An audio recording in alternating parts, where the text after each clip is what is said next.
থেকে জেগে হযরত আলীকে ডেকে বলেন, আলী, আল্লাহ অর্ডার করেছেন আমি মদিনায় চললাম, আমার বিছানার পরে আমার চাদর গায়ে দিয়ে শুয়ে থাকো।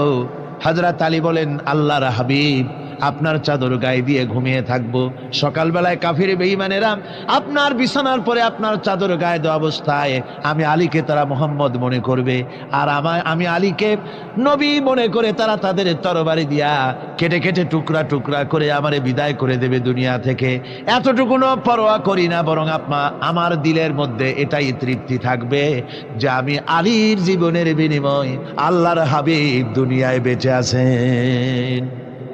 নবীজি ঘরের থেকে বেরোলেন, চতুর্দিকে কাফেররা দাঁড়ানো।